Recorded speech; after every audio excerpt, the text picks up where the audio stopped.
Hello class 8 student, welcome in today's video.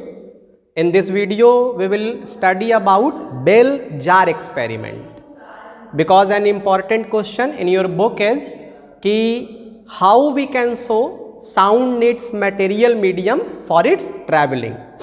लेकिन उससे पहले पिछले वीडियो में मैंने इको का यूज बताया था कि आप डेप्थ फाइंड कर सकते हैं, फिर क्या कहते हैं उसको ऑब्स्टेकल का डायरेक्शन लोकेशन फाइंड कर सकते हैं, कंसर्ट हॉल के बारे में बताया था। एक छूट गया था बैट्स वाला कि बैट्स जो होता है वो इको के बेसिस पे ही अपने लोकेशन को फाइंड करता है, वैसे ही सोनार की तरह, क्योंकि इसको दिखता नहीं है। ये जब मूवमेंट करता है तो ये करता है on the basis of echo. तो हम लोग इसमें देखते हैं कि कैसे ये करता है। तो इसके पास भी वही होता है, एक ट्रांसमीटर होता है, एक रिसीवर होता है। तो ये अल्ट्रासोनिक वेव प्रोड्यूस करता है और अगर ये लौट के आता है वहां से तो ये समझता है कि सामने कोई ऑब्स्टेकल है और ये उस हिसाब से डिसाइड करता है शिप की तरह ही कि इसको जाना किधर है। तो इस प्रोसेस को कहते हैं इको लोकेशन और बैट इसके हेल्प से जो है मूवमेंट करता है आउटर एरियाज में, नहीं तो इसको दिखाई नहीं देता है, ये समझ लीजिएगा।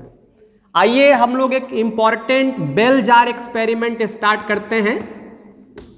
तो इस एक्सपेरिमेंट से ये पता चलेगा कि साउंड को मटेरियल मीडियम की ज़रूरत क्यों होती है ट्रैवल करने के लिए, तो ये ध्यान रखेंगे। तो आइए स्टार्ट करते हैं इसको हम लोग। ये क्या है, इसमें एक जार होता है, ये बहुत फेमस एक्सपेरिमेंट है और इसके अंदर एक बेल लगा दिया जाता है वायर से अटैच करके, और इस जार को एकदम कॉर्क से बंद कर दिया जाता है, एयर टाइट एकदम, और इस बेल को रिंग किया जाता है। तो बाहर खड़ा ऑब्जर्वर आराम से जो है इस साउंड को सुन पाता है जो बेल अंदर रिंग हो रही है। अब एक सक्शन पंप के थ्रू धीरे धीरे जार के अंदर का एयर जो है बाहर निकाला जाता है।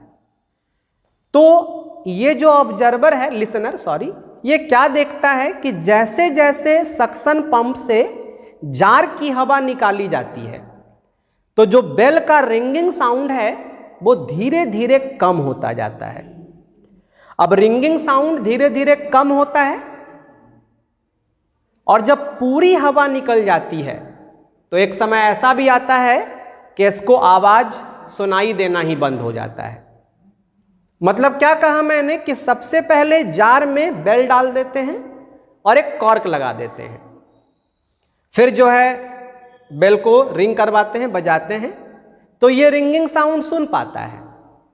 लेकिन जब इस सक्शन पंप के थ्रू जार की हवा धीरे धीरे हम निकाल लेते हैं तो क्या होता है कि इसको धीरे धीरे आवाज सुनाई देना बंद हो जाता है, कम होता है, और एक समय आता है कि ये बिल्कुल नहीं सुन पाता है और उस समय जार की पूरी हवा निकल चुकी होती है। तो ये पूरा एक्सपेरिमेंट शो करता है कि साउंड को ट्रैवल करने के लिए मटेरियल मीडियम चाहिए, क्योंकि जब तक एयर था तब तक तो ये ट्रैवल कर रहा था और जैसे ही एयर खत्म हुआ तो ये ट्रैवल करना क्या कर दिया, बंद कर दिया। तो this experiment shows that sound needs material medium for its traveling and this experiment is known as bell jar experiment. और एक important formula V is equal to nu lambda, ये याद रखेंगे आप लोग, ये सारे वेव के लिए एप्लीकेबल है। V होता है स्पीड ऑफ साउंड, न्यू होता है फ्रीक्वेंसी ऑफ साउंड और लैम्डा होता है वेवलेंथ।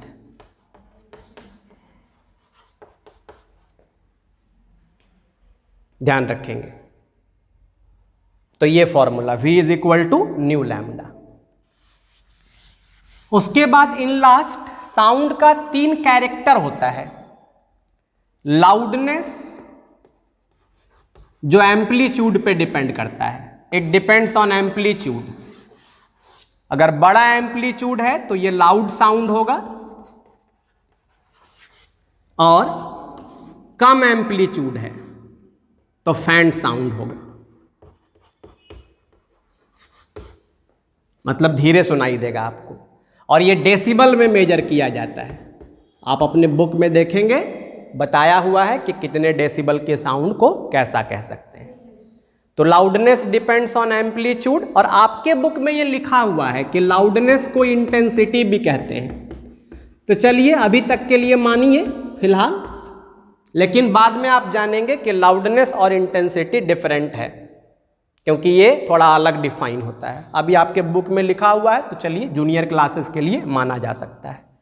तो ये है loudness, it depends on amplitude, more amplitude loud sound, less amplitude faint sound, और डेसिबल होता है। इसके अलावा आप याद रखेंगे कि लाउडनेस कुछ और फैक्टर्स पे डिपेंड करता है, जैसे सरफेस एरिया।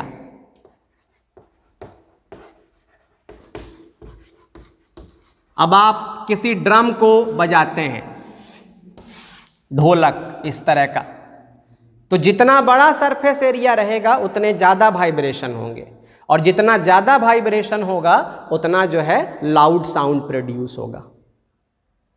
तो वाइब्रेशन पे भी डिपेंड करता है, ध्यान रखेंगे कि सरफेस एरिया, जितना बड़ा सरफेस एरिया होगा उतना ज़्यादा वाइब्रेशन होगा, और जितना ज़्यादा वाइब्रेशन होगा उतना लाउड साउंड प्रोड्यूस होगा।